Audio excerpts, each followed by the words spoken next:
What if it was possible to have local, fresh groceries delivered right to your door? Think of all the free time you'd have. Well, Instacart gives unlimited grocery delivery for one low monthly fee. Forgot that special ingredient in your favorite dish? Instacart can deliver it to your front door in as fast as 1 hour. You can shop multiple stores, see deals in your area, and save time and money. I've been using Instacart for over 3 years. I started using them in Arizona, and I'm using them here in Florida. I love the time-saving convenience. They pick the freshest products, and they keep my eggs safe too. To receive your first delivery free, follow the link in the show notes so that Instacart knows that we sent you and to help support the show. Instacart. Never step foot in a grocery store again.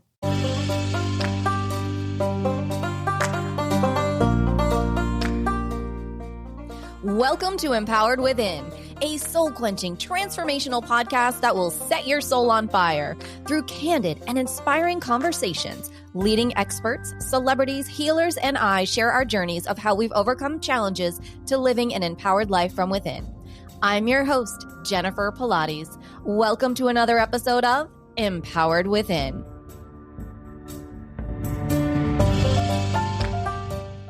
Hi there, and welcome to the show. I am super excited to have with us today Shana Francesca. Having transformed her life, breaking away from the pattern of abuse in her family, Shana found curiosity to be one of her greatest tools. She has had to get curious about what was possible. She has had to be willing to question everything and take on new challenges. Shana is a speaker, writer, and entrepreneur. As the founder and lead designer at Consonant, a multi-discipline interior design and life design firm working with clients around the world, Shana lives her life leaning into empathy, curiosity, and intention. And through her design work, conversations, and talks, she invites people to do the same. Shana believes our present and future were transformed when we take ownership for designing our lives. We write our life story. We do that with the level of intention we infuse into the many small decisions we make in every day. Oh my goodness, Shana, cannot wait to jump into all of this with you. So tell me, take me to, how did this start for you? How did you go, oh my gosh, this is my passion, this is what I need to be doing, and highlighting this for everyone in the world? Yeah, it started when I was a kid growing up in an abusive environment. I began to recognize the ways in which I was not safe to take up space in the world, right? I was not safe to be seen, heard, and understood as my authentic self. And I started in reaction to that, crafting my physical environment in very specific ways. I would, carefully, when I was at the doctor's office, with my parents, I would sit in the waiting room and carefully tear out the pages of the magazine, because you would get in trouble for tearing out the pages. Right. I would tear out the pages that were like a beautiful home, or like a landscape design, or a well-dressed person, or like anything that kind of felt like it was connected to how I wanted to be able to show up in the world as I grew into the world, right? And I would put them all up over the walls in my bedroom. And then I started getting index cards. I still keep index cards, still part of my life, where I would write quotes that I would find in magazines on count, because back then we had physical calendars. Right. I still do. I still do. So I would take the ones and I would tear out the pages or rewrite the quote that really inspired me, that felt connected to creating a sense of safety and a sense of ability to show up as myself in the world. And I put those all up on the board. Now we would call that vision boarding, right? But I had there was no word for that in my life at that point in time. It was just me trying to take up space in the ways that I was safe. And every time something difficult would happen inside of our home, I would rearrange the furniture. I would organize something. And now I look back and I feel like it was almost like I was breaking my association with what was and resetting the stage for possibility, right? I needed to change my physical environment to signal to my brain that something new was possible. And I kind of began to, and now relate our physical environment to setting a stage, right? Like when you go and watch a play, that stage helps you to create a frame of reference to support the actors, to create an environment, to create a culture, to set the energy of a moment, right? And so it was that for me, is recognizing that physical environment. I wanted to be able to be the person who helped craft that for other people. And then I realized interior design was a thing, and that's what I went to school for. But there was always this deeply, like, both spiritual and mental aspect of what I was doing. And eventually that started taking up more and more space in my business. The mental, the spiritual aspect, the discussion about designing our lives, not just our physical space. And then here we are with Constant and talking about life design and intentional living. That is so amazing. So tell me, what was it about your childhood that you felt that you couldn't be seen or heard for who you were? Well, I mean, growing up in an abusive environment, if I were to define that even further, it was physically, emotionally, and sexually abusive, right? And so when you are in that environment, you are punished for not behaving or being or existing in ways in which are authentic to you, but out of line with other people's expectations, right? Mm-hmm. And that's where other people's expectations and them putting them on us can be so dangerous, right? Detrimental. When we decide what's good for us is good for everybody, right? And also because our view of the world and our frame of reference is so limited, without recognition of that, we start to put our expectations on other people and try to control them. And that is that slippery slope into abuse. And so I was physically punished. I was limited. I wasn't even allowed to close my bedroom door unless I was getting changed. There was a lot of control in my life, a lot of punishment for simply being myself. And so, it was very clearly communicated on a very consistent basis that I was not safe. So going through from childhood to now, how has your healing journey looked for you? Because that's a lot to unpack. And that's emotionally, mindset, physically. How has your journey looked? At first, the healing journey was really hard because I had no one else embarking on it with me. I was really embarking on it entirely myself. And so it looked like me reading books, like me trying to gather mentors through the written word, right? Because that's all I had access to at the time. My healing journey started when I was like teens, mid to late teens. And pretty quickly, I realized, by the time I was in my early mid-20s, I realized that I could not really truly heal without support. I was trying to do it on my own, but hyper-individualization is also a function of PTSD, is also a function of trauma, not feeling safe with other people. But it became very clear to me that, in fact, I needed other people to heal. I needed community. I needed support. I needed mentors. I needed champions. And so slowly, I didn't know how to do those things. Right? When you grow up in an abusive environment, you are consistently held away from everyone else. And I grew up in extreme evangelical Christianity. And so I was also starting to separate myself from extreme fundamentalist beliefs. So I was walking away from my religious community and walking away from my family literally at the same time. So all of the community I had ever known. And so I moved to the city. I moved into Philly, and I began to craft new community around myself. I started a book club. I started going to networking events. I started to find people who I figured out that I was safe with, right? Through sharing little aspects of my story and seeing how they honored them, or, and then being able to craft community around myself in which I wasn't the only person doing healing, but we were all kind of on these journeys in different ways and could support and help each other and have these really important conversations about what does it look like to show up for each other. Mm-hmm. And so one of the largest parts of my healing journey has been curiosity and community. Wow. And you talk about a lot of how you've transformed your life from one defined by abuse to one defined by joy. Yeah. How did you transform that? Because that's huge. Yeah. Especially growing up in trauma, the thing that you learn in an abusive environment is that you're not safe to be present. You spend a lot of time dissociated. And so in that dissociation, you can't be in your own body because it's not safe. And so part of that healing journey was learning to be safe inside of my own body so that I could be present, so I could be connected to joy. Because for me, being connected to the present moment, being present in this moment, right? Not trying to make it anything other than what it is, accepting it for what it is, but knowing that who I am in this moment leads to who I can be in the next, right?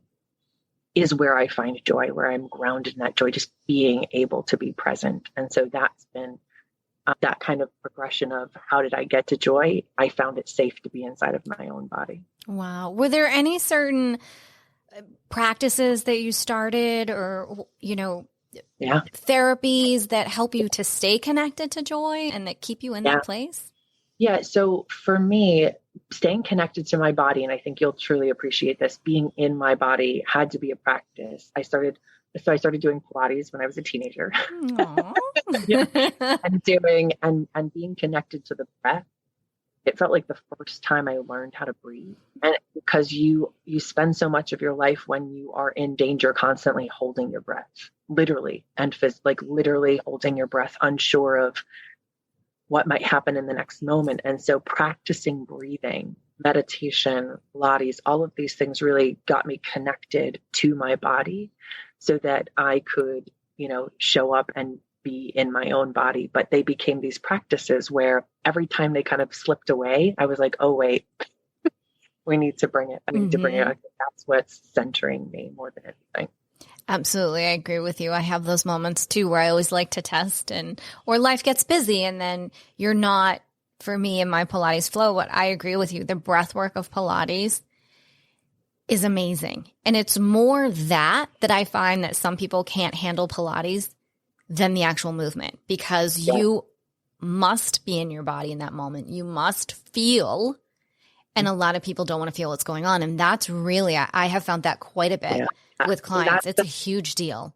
It's a huge deal because so many people feel unsafe inside their own bodies. And that's when I began to recognize that's where the shift happened for me in my business, from just focusing on interior design and kind of coaching my clients around that to focusing on designing our lives, because they're really very similar things, right? To me, it's the connection between interior design, our physical environment, and interior design, our internal environment, right? And so in making that shift and making that connection and recognizing that people don't feel safe in to be themselves inside of their own home, and likewise don't feel safe to be themselves or to be inside of their own bodies, it's deeply necessary that we heal that. Absolutely. Yeah. And tell me, how do you work with that with clients? Would I just be a normal person that's attracted to you to say, oh my gosh, there's just something special about her. I want her to do my house. And then it becomes something more. Or am I really knowing what I'm getting into ahead of time with you? So originally when people hired me just as an interior designer, I don't think they originally expected there to be this deep internal work that was going on around it. But very quickly they were referring me because of that. And depending on the conversations depended on how much people wanted me to be involved in that aspect of their life, right? And some people really just wanted to focus on the interior design, but I still needed to get to know them, right? And so there was this beautiful connection of who are you? How do you want to be able to show up in your own home? And for others, it was way more coaching, right? But some people approach me just because they know of my interior design work, but many people now are beginning to approach me more for my work around workshops and specifically my intentional living and leadership work. I think that's beautiful. I love how it goes both ways. That's how my Pilates practice has always been. Yeah. People think they're coming for one thing and it turns into something completely different and more of what they truly needed. Yeah. Yeah. There's so much nuance in life. And I think too much of our world decides that things can only be one thing, right? But there's no such thing, right? There's no such thing as something being just exactly only one thing. It's all connected. Life is all connected. Energy is all connected. We as human beings are all connected to an ecosystem. So the more we lean into that nuance, the healthier we are. Absolutely. So talk to me about how working with empathy and curiosity and intention is such an important theme in your personal world and in your professional world. Yeah. For me, it all starts with curiosity, right? There's nothing for us. If we aren't leaning into curiosity, we aren't practicing curiosity. First of all, let's just start with anything we want to be good at, we have to practice, right? And so practicing curiosity is really important. A place of I wonder, right? And letting that I wonder thought take us wherever it takes us. Let it meander around, let it do some research, do whatever it is, wherever it takes you, go with it, right? And we start to begin to see the way that all life is connected, the way that we are connected, our impact. We start to understand the world in much more powerful ways through curiosity, right? And then that curiosity allows us and leads us right into empathy, right? Because the more we understand something and our connection to it and our impact on it, the more empathy we have for it or the person or the, but I say it because it could be people, it could be the world, it could be nature, it can be energy, it can be anything, right? And the more that we then do that, right, we're leaning into being respecting everything that's around us, all that we're connected to, all that we affect, all that we engage with, which leads us into, and naturally when we start to engage curiosity and empathy and respect, and we start to understand all those things, then naturally we're understanding, okay, I need to be accountable for what I'm bringing into this world, right? And once we're working with all those things together, we're naturally functioning more intentionally in this world, right? So it's like all these things kind of weaving together that allow us to show up as a truly powerful human being and one that understands our power and is responsible for our power. That is so beautiful. And we need so much more of this.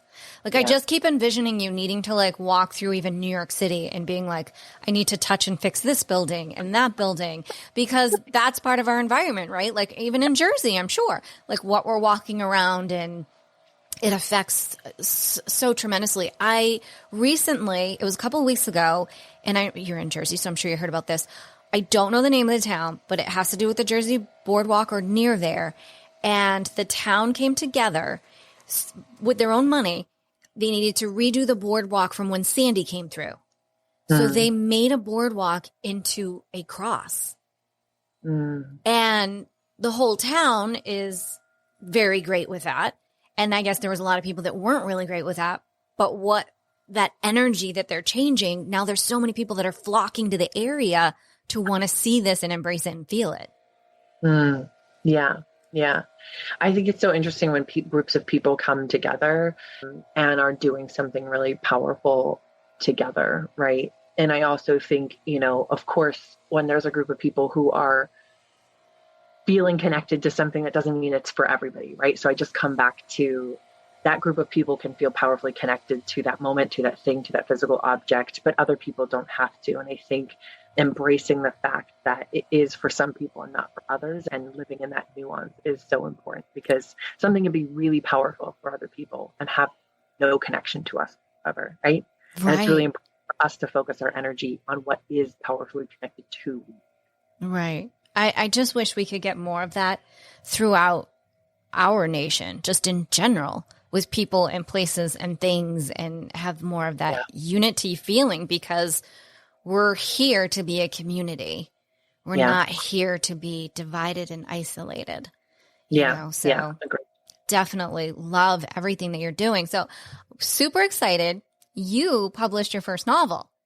I did. How exciting. Congratulations. Yay. Okay. Let's talk about it. Tell me everything. Okay. Tell me all the goods. So I wrote it under the pen name Maeve Marin. It's on Amazon. It's called Under My Skin. I wrote, edited, did the cover art, formatted. I did it all myself. I had no intention of writing a novel before I sat down and started to write it. But it felt like a time when I needed to begin to allow myself to express my own creativity in ways that I hadn't used in a while. And I had the idea to write the novel. I had an idea behind the characters, and then the characters just kind of told me who they were and what to write. That sounds insane. But Not at all. Once you establish a character and their energy and their presence in the world, you know how they're going to show up in it, right? And so, I sat down and I wrote it in 5 weeks, and then it took me about another month or so to edit it, because every time I would read it and edit it, I'd have to wait a few days to read it again, right? You have to come with like fresh eyes. And so, I wrote it, and within 3 months it was published.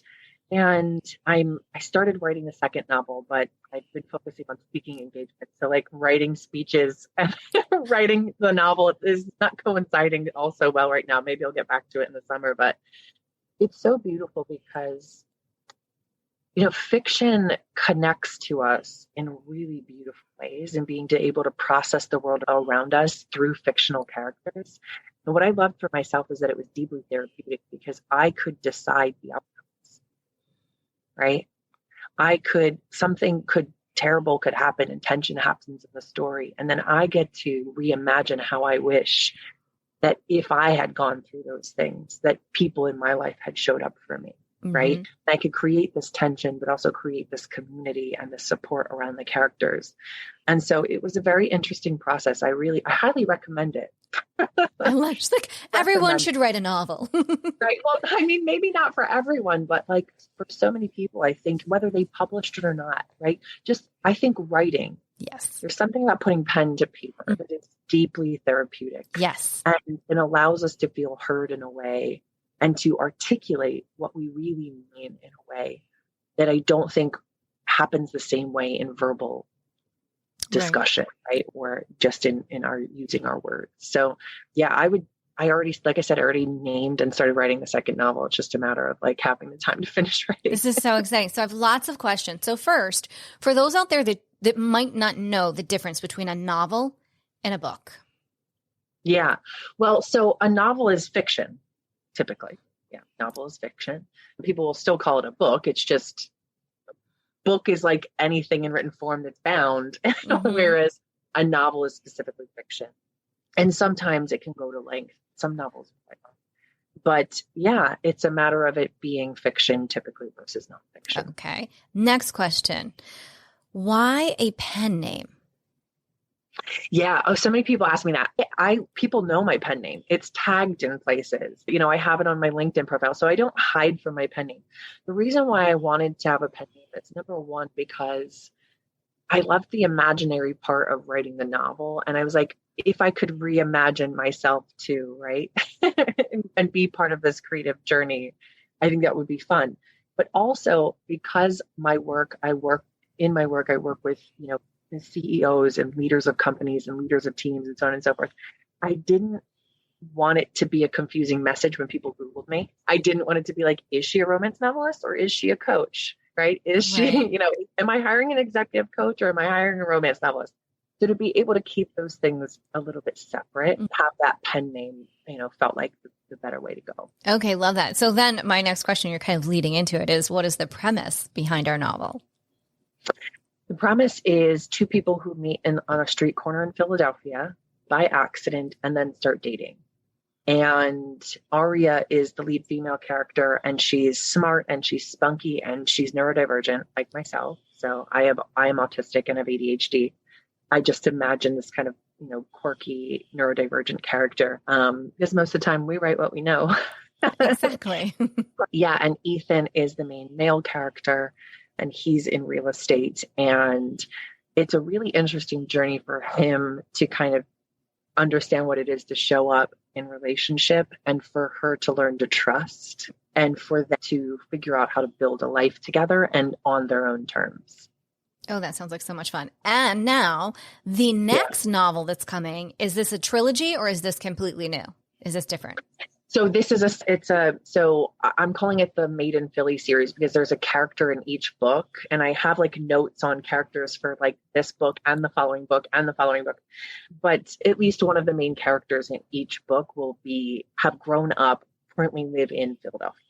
So the next novel is in book talk world in the romance novel world would be called a grumpy sunshine, which means one main character is grumpy and the other is a sunshiny, happy-go-lucky character. But in this story, she's the grumpy and he's the sunshine, which is a little flipping it on its head, because normally in the romance novel world, he's the grumpy and she's the sunshine. I am learning so much. I hope everyone else is like pen to paper and listening. This is amazing. And the fact that you wrote it, you edited it, you did all the artwork, and did you self-publish, I'm assuming as well? Yeah. Yep. In like 3 months, 90 days? Yeah. So everyone, literally anything is possible. Yeah, anything's possible. Do I recommend that speed for everyone? Do I think that's a practical speed in most situations? No, but it can be done. It can be. Right. So tell me, with this incredible world that you're living in now, that you are truly designing for yourself, what is a day in the life of Shana?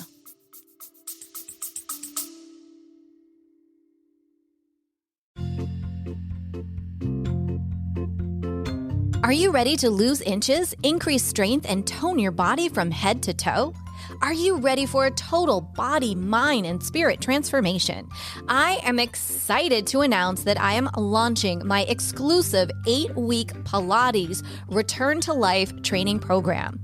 This will give you an opportunity to have a total body, mind, and spirit transformation of health and wellness to a new lifestyle. Imagine in 7 days you will feel a difference, in 14 days you will see a difference, and in 8 weeks you will have your new Pilates body. So what do you say? Want to join me on the mat? Head over to jenniferpilates.com today. Space is limited. Use this special promo code EW and the word special, EW special, to receive $200 off while space is available. Head on over to jenniferpilates.com and I'll see you on the mat.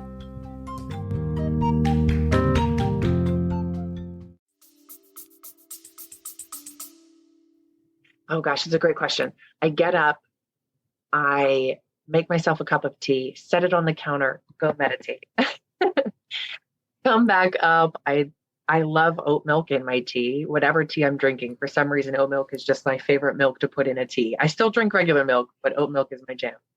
And then I'll be listening to an audiobook while I prep my breakfast. Usually I'm looking out the kitchen window, and I love to open the windows to be able to hear the birds and so on and so forth.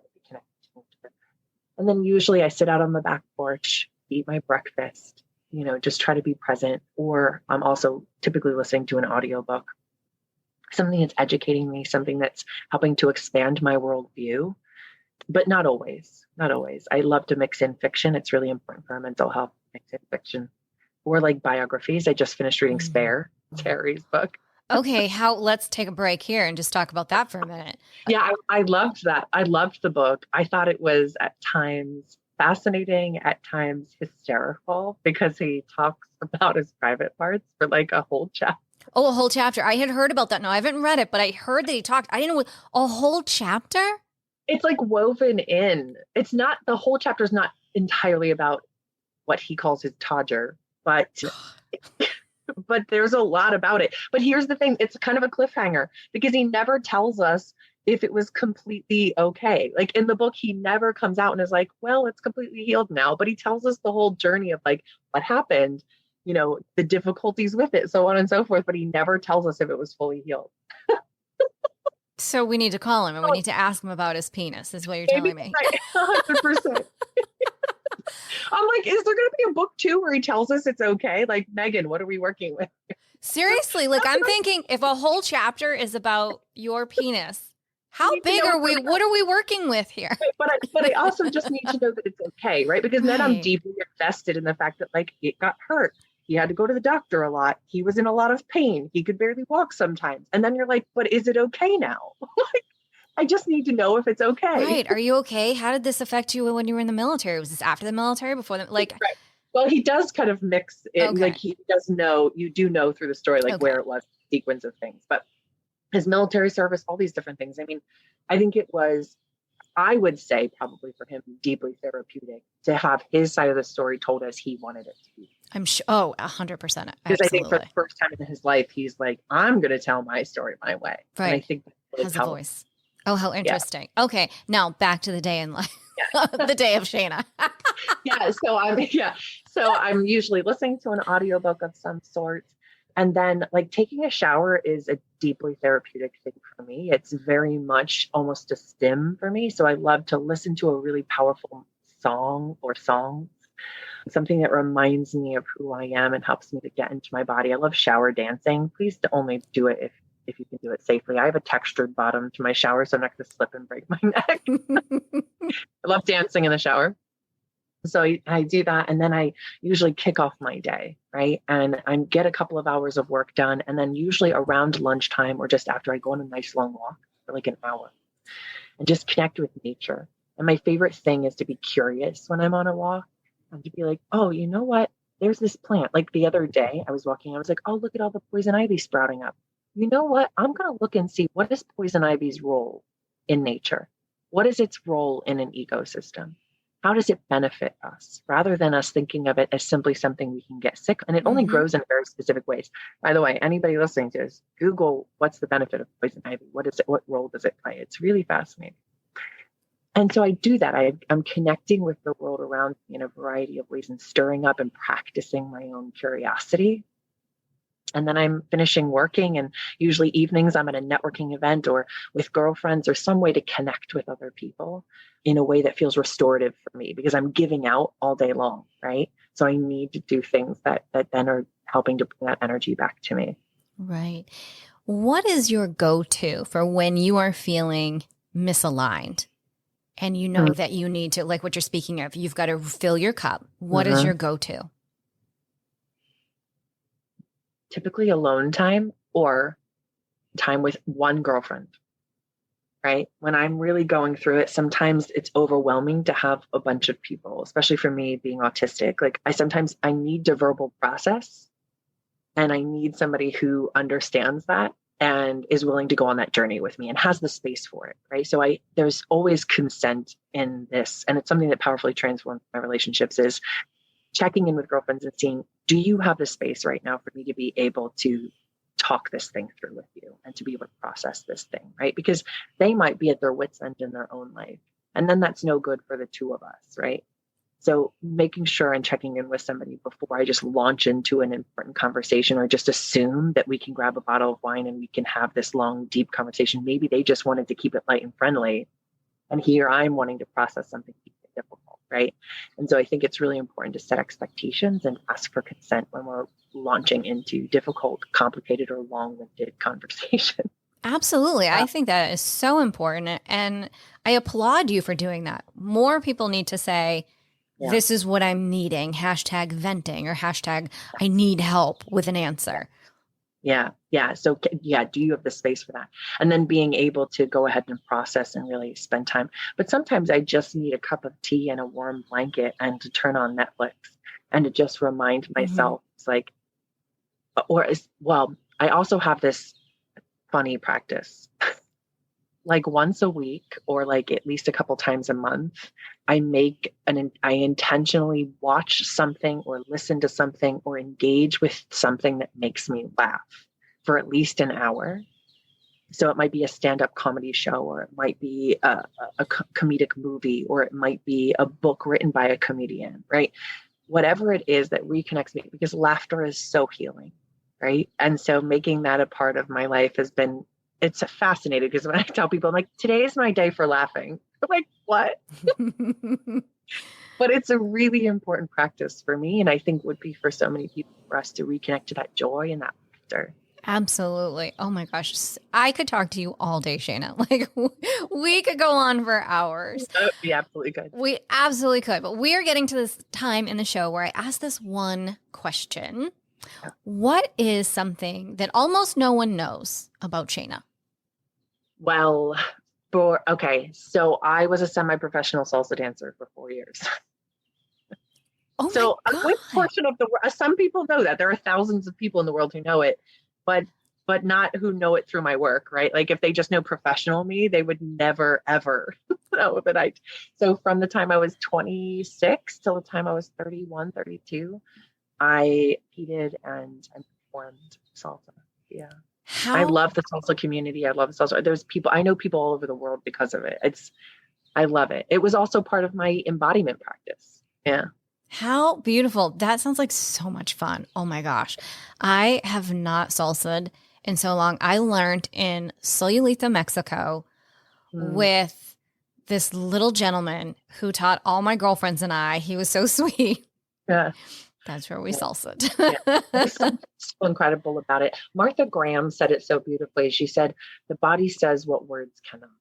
Right. And I think we do know though that 85% of communication is nonverbal. That also counts with ourselves, right? Our own body being able to say what it needs to say is deeply important for moving difficult and positive emotions through our body. And so dance is one of the really beautiful ways to do that. Absolutely. Oh my goodness. Now you've got us dancing in the shower. Now I'm thinking about salsing through the house. Oh my goodness. Shana, will you share with our community where they can best connect with you and continue this conversation if they'd like to? Absolutely. I'm most present on LinkedIn and TikTok. On TikTok, it's at Shana Francesca. On LinkedIn, it's the same. And you can also, great place to connect with me is to subscribe to my email through my website. My website is a perfect place. It's www.consonate.world. Perfect. And as always, everything will be over in the show notes on jenniferpilates.com. We will have all of Shana's links, her website, and a link to get her novel so you can stay up to date. Oh, this is fabulous. Shana, as we close out the show today, what is one lasting piece of inspiration that you'd like to leave with us today? I would say that reconnecting to curiosity in your life is vitally important, because wrapped up in curiosity is vulnerability, is play, is intentionality. There's so much in it, right? And being able to explore the world and to view the world like an explorer is something that I think we haven't given ourselves, many of us, permission since we were kids. And it's such an incredible way to really reconnect to happiness and to feel present. I agree. That is beautiful. Thank you. Shana, thank you so much for coming today and being so authentic and bringing joy and light and the glow in your eyes and your happiness and bringing your light to our community. Thank you so much. Thank you. Thanks for having me. You are so welcome. Well, as we say, until next time, may you live an empowered life from within.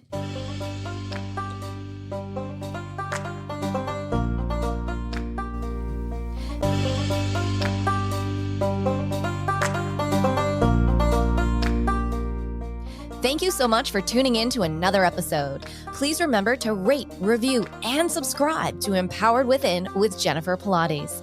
Your feedback is important. It helps me to connect with you and gives me insight into who you are and what you're enjoying about the show.